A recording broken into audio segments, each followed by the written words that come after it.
100 টাকা রিচার্জে গ্রাহক রাজস্ব দিবে 59 টাকা।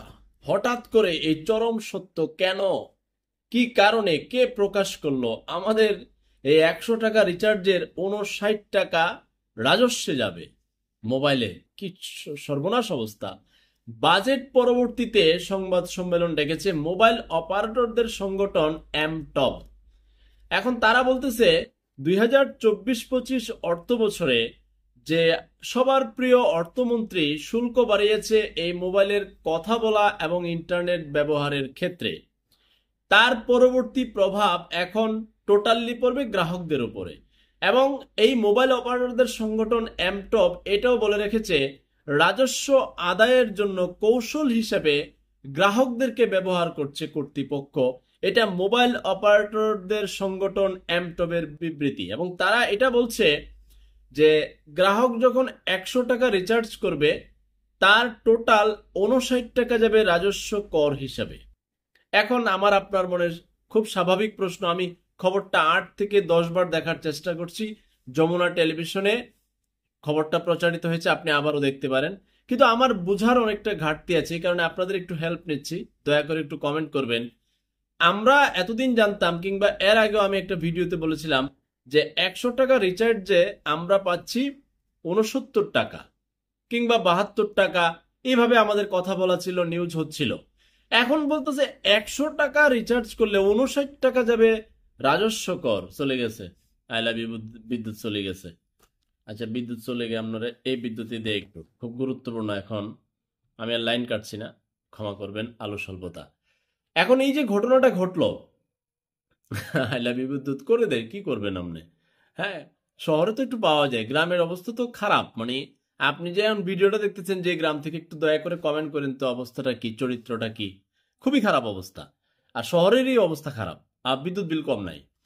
যাই হোক, এখন যেটা বলছিলাম যে এখন এই যে অবস্থা দাঁড়ালো, এখন আমরা যে গ্যাপটা আমরা বুঝতাম না, আমরা বুঝতাম যে আচ্ছা ঠিক আছে 100 টাকা রিচার্জ করছে, আমরা 30, 35, 34 টাকা চলে যাচ্ছে, 29 টাকা চলে যাচ্ছে, আমরা বাকিটা সেবা তো পাচ্ছি।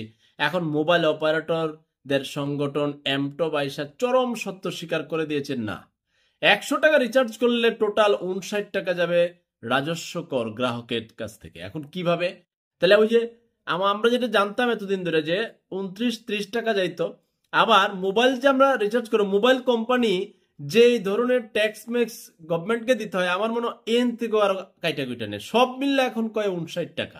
তাহলে আমরা মোটামুটি একটা, আমাদের একটা পাপ হয়ে গেছে না? মনে হচ্ছে যে আমার সোনার বাংলায় জন্ম একটা পাপ হয়ে গেছে। পাপ না হইলে 100 টাকা একজন গ্রাহক রিচার্জ করবে, তার কষ্টের টাকা, তার মেহনতের টাকা, তার পরিশ্রমের টাকাটা, তার ঘামের টাকা। এখন সেই টাকা রিচার্জের পরে 59 টাকা রাজস্ব কর হিসেবে যাবে। এখন আরো বিশ্লেষণ দরকার, এবং রাজস্ব কর্তৃপক্ষ পাল্টা বিশ্লেষণ যতক্ষণ পর্যন্ত না দিবে, তো জাতি হিসেবে ততক্ষণ পর্যন্ত আমরা নিজেদেরকে পাপী ভাববো। আমি 100 টাকা রিচার্জ করলে আমি এখন কয় টাকার সেবা পাবো তাহলে? এর মধ্যে মোবাইল অপারেটরদের তো, এরা কি মোবাইল অপারেটর যারা আছে এরা কি দেশের আউলিয়া? হ্যাঁ, এরা তো এই দেশের আউলিয়া না। কারেন্ট চলে আসছে। এরা তো এই দেশের আউলিয়া না। তো এরাও তো পুংনামি করতেছে। এরা মোটামুটি নানান ভাবে জিবির দাম বাড়াই দিছে, নানান কিছুর দাম বাড়াই দিছে, এরা করতেছে না। এখন আমরা সাধারণ জনগণ যাব কোথায়? রাজস্ব কর্তৃপক্ষ বাড়াই দিবে, আবার অপারেটররা তাদের যেগুলো দেওয়ার দরকার এগুলো আমাদের পকেট থেকে কাটতে নেয়। মোটামুটি হাওয়ার উপরে ওরা 1000 কোটি টাকা কামাইতেছে, সেবার নামে তো গোষ্ঠী কিলাই।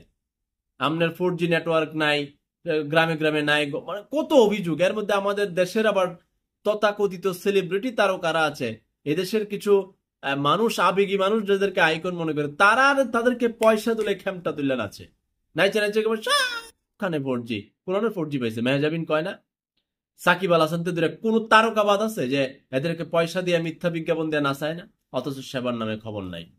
এখন কোম্পানি আমাদেরকে সেবা না দিয়ে নানান ভাবে নিবে, রাজস্ব কর্তৃপক্ষ নেবে। তাহলে আমাদের এই 140 টাকার মূল্য কি দাঁড়াইলো? 59 টাকা যদি রাজস্ব কর হিসাবে যায় গ্রাহকের। মোবাইল অপারেটরদের সংগঠন এমটবের বিবৃতি। এখন তারা কি কারণে হঠাৎ করে সত্য প্রকাশ করলো আমি জানি না, রাজস্ব কর্তৃপক্ষের ব্যাখ্যা দরকার। অথবা আমি অনেকবার খবর দেখার চেষ্টা করছি যে আমার 100 টাকায় 59 টাকা রাজস্ব কর, কি আশ্চর্যের ব্যাপার। আপনারা আরো একবার যমুনা টেলিভিশনে দেখার চেষ্টা করবেন, এবং আমার ভুল হলে আমি বুঝাইতে আমার আমার মাথা ওলাই গেছে, কি রে ভাই কই আছে এই জন্যই তো মোবাইলের সেবা পাই না খুঁজা। এমনে গেলে এমনে যায়, এমনে গেলে এমনে যায়, মানুষ অভিযোগ দেয় ভাই কত টাকা বললাম কইতে যায়। মোবাইল অপারেটররা এই ক্যাসাল করি করি তারা মোটামুটি টাকা কামায়, কামায় কামায় হেরাতে ভাগাভাগি করে, আমরা নাই। মানে সব শেষ হলে জনগণ মরছে।